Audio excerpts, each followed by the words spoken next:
saptapadi.netలోకి కొత్త users register అవ్వాల్సి ఉంటుంది. ఇలా రిజిస్టర్ మీద క్లిక్ చేశాక మీకు ఇంటర్ఫేస్ ఇలా ఉంటుంది.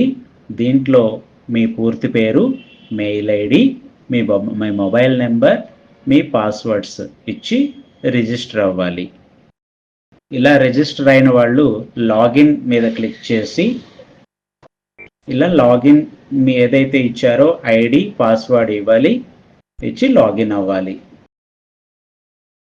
మీకు డాష్ బోర్డ్లో మీరు ఎంత అమౌంట్ కట్టారు, ఎన్ని ఇన్విటేషన్స్ చేసుకోవడానికి ఉన్నది, ఇంకా రిమైనింగ్ ఇన్విటేషన్స్ ఎన్ని ఉన్నాయి అనేది ఇక్కడ డిస్ప్లే చూపిస్తూ ఉంటుంది. తర్వాత స్టూడియో ప్రొఫైల్లో మీ స్టూడియో తాలూకా కంప్లీట్ ఇన్ఫర్మేషన్ని దీంట్లో ఇవ్వాల్సి ఉంటుంది. Instagram, YouTube link, Facebook link, Twitter ఇలా అన్నీ ఇచ్చేసి అప్డేట్ ప్రొఫైల్ చేసేయాలి.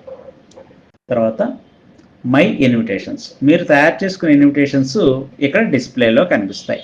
మీరు ఇన్విటేషన్స్ తయారు చేసుకోవాలంటే ఇలా న్యూ ఇన్విటేషన్స్లోకి వెళ్ళాలి.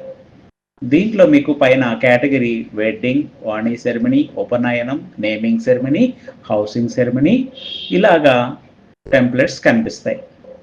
ఈ విధంగా కావలసిన టెంప్లెట్ సెలెక్ట్ చేసుకొని ఇక్కడ కనిపిస్తున్న ఖాళీల్ని నింపాల్సి ఉంటుంది.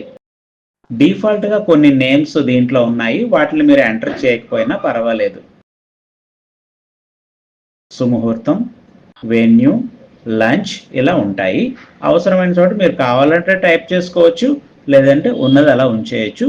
మిగిలిన ఖాళీలని మీరు నింపాల్సి ఉంటుంది. ఇన్విటేషన్ తయారు అయిపోయిన తర్వాత కూడా మళ్ళీ దీనిలోకి ఎడిట్ ఆప్షన్లోకి వెళ్ళి కావాల్సిన రిక్వైర్మెంట్స్ని మార్పులు చేసుకొని మళ్ళీ అప్డేట్ ఇన్విటేషన్ అని క్లిక్ చేస్తే మళ్ళీ అప్డేట్ అవుతుంది ఇన్విటేషన్. అలా ఎన్నిసార్లు అయినా మీరు ఇన్విటేషన్ని తప్పులుంటే చెరిపేసి మళ్ళీ రాసుకొని అప్డేట్ చేయొచ్చు. ఇక్కడ సుముహూర్తం డేట్ అనేది mustard. Date, month, year, time ఖచ్చితంగా మెన్షన్ చేయాలి. ఏదైతే పెళ్లి ముహూర్తం ఉంటుందో ఇక్కడ క్లిక్ చేస్తే క్యాలెండర్ మాదిరి ఇలా వస్తుంది.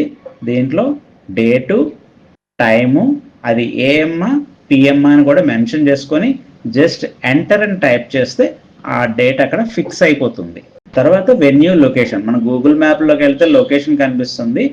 ఆ కళ్యాణ మండపం తాలూకు లొకేషన్ని అక్కడ ఫిక్స్ చేస్తాం. వెన్యూ లొకేషన్ లింక్ అనే దగ్గర డిన్నర్ డీటెయిల్స్ ఉన్నాయి కదా, ఇది లంచ్ అయితే లంచ్, డిన్నర్ అయితే డిన్నర్ అని మీరు మార్పులు చేసుకోవచ్చు. ఆ టైంని కూడా దీంట్లో మెన్షన్ చేసుకుంటే సరిపోతుంది. ఇంకా కొంతమందికి అడిషనల్ ఫీచర్స్ అంటే ఈవెంట్ నేమ్ అనే దగ్గర హల్దీ, సంగీత్ ఇలాంటి వాటిని ఈవెంట్స్ వైజ్గా కూడా మెన్షన్ చేసుకోవచ్చు. తర్వాత యూట్యూబ్ లింక్స్, మీరు పెట్టాలనుకున్న వీడియోని ముందు యూట్యూబ్లోకి అప్లోడ్ చేయాలి. అప్లోడ్ చేసిన తర్వాత దాని మీద వచ్చే లింక్ ఉంటుంది కదా, ఆ లింక్ని ఇక్కడ ఎన్ని వీడియోలైనా మీరు పెట్టుకోవచ్చు. ప్లస్ మీద క్లిక్ చేసి కొత్త లింక్స్ని యాడ్ చేసుకోవచ్చు. ఈ గ్యాలరీలో 10 ఇమేజెస్ వరకు అప్లోడ్ చేసుకోవచ్చు. ఇక్కడ చూస్ ఫైల్ మీద క్లిక్ చేసి ఇమేజ్ని సెలెక్ట్ చేసుకొని అప్లోడ్ చేసుకోవాలి.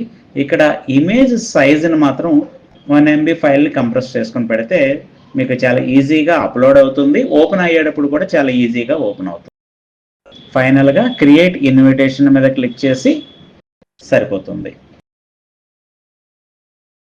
ఒకవేళ క్రియేట్ ఇన్విటేషన్ క్లిక్ చేసిన తర్వాత కూడా మార్పులు ఏమైనా ఉన్నట్లయితే ఎడిట్ ఆప్షన్లోకి వెళ్ళి మళ్ళీ మార్పులు చేసుకొని మళ్ళీ అప్డేట్ ఇన్విటేషన్ మీద క్లిక్ చేస్తే సరిపోతుంది.